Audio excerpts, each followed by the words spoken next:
प्रश्न है, यदि एक धनात्मक पूर्णांक n को 7 से विभाजित किया जाता है तो शेषफल 3 प्राप्त होता है। निम्न में से किस संख्या को 7 से विभाजित करने पर शेषफल 0 प्राप्त होगा? यहाँ 0 लिखा हुआ है। अब देखो, एक धनात्मक पूर्णांक n, उसको 7 से विभाजित करते हैं ना तो शेषफल 3 प्राप्त होता है। अब ऐसा धनात्मक पूर्णांक क्या होगा?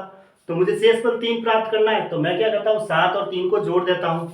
कितना हुआ? 10। 10 के अंदर अगर मैं 7 का भाग दूंगा ऐसे, तो कितना शेषफल आ रहा है? 3 शेषफल आ रहा है। तो हमने जो लिया वो 10 ले लिया, 7 और 3 का योग करके, ताकि मुझे शेषफल 3 बनाना है। अब मैं 7 का भाग इसके अंदर दूंगा तो 3 शेषफल आ रहा है। अब निम्न में से किस संख्या को 7 से विभाजित करने पर शेषफल 0 होगा? अब n की जगह हमने क्या लिया है? n की जगह हमने 10 लिया है ना।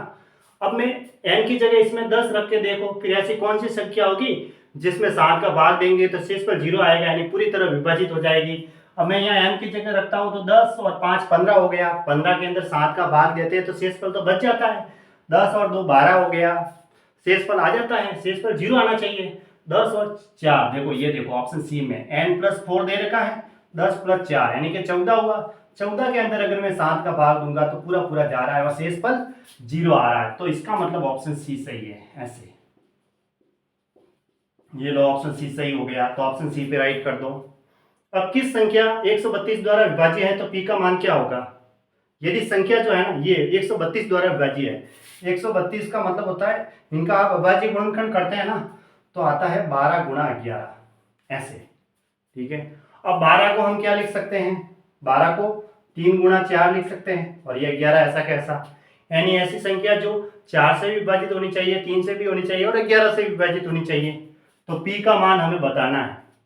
तो 4 से भाजकता का नियम क्या कहता है? पीछे के 2 डिजिट लो। तो पीछे के 2 डिजिट लेने के लिए मैं 3p लेता हूं। अब p की जगह में देखो, यहाँ दाई का अंक क्या है? 3 है। तो 4 की टेबल में दाई का अंक 3 कहाँ आता है?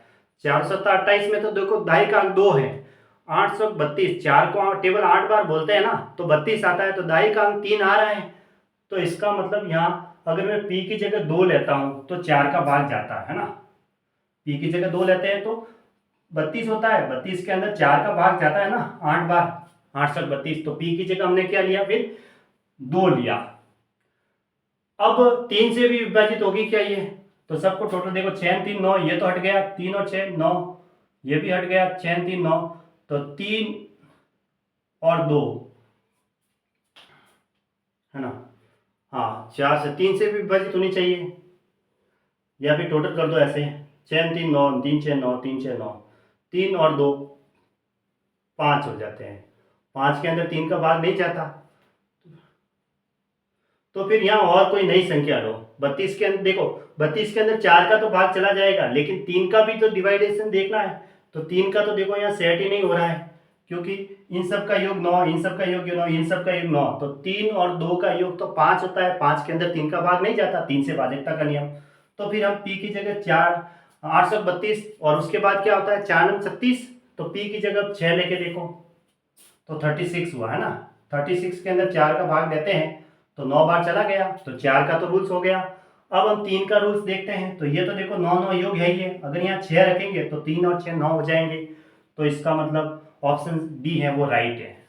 तो हमें p की जगह क्या रखनी है? 6, p की जगह 6 सेट होगा, तो ऑप्शन डी सही हुआ। फिर तो 4 अंकों की सबसे छोटी संख्या कौन सी है जो 4 8 12 16 से विभाज्य है? यानी देखो 4 का भी भाग जाना चाहिए, 8 12 16 का भाग जाना चाहिए। 4 से भाजकता का नियम क्या कहता है? पीछे के 2 अंक लेने हैं। देखो ये तो नहीं हो सकती, पीछे के 2 अंक में भाग नहीं जा रहा है, ये भी नहीं हो सकती, इसमें भी पीछे के 2 अंक में भाग नहीं जा रहा है। अब हम 12 के टुकड़े करके देखते हैं। देखो 12 को हम क्या लिख सकते हैं? 3 × 4 लिख सकते हैं ना। तो 12 से तभी वो विभाजित होगी जब 3 से और 4 से दोनों से विभाजित होनी चाहिए। 3 से भाजकता का नियम क्या कहता है? सभी अंकों का योग करो। तो देखो इसमें तो अंकों का योग 4 होता है, तो ये तो नहीं जाएगा 3 का भाग, और 8 और 1 9 होता है अंकों का योग, तो 3 का भाग चला जाएगा। तो ऑप्शन बी राइट है। ऐसे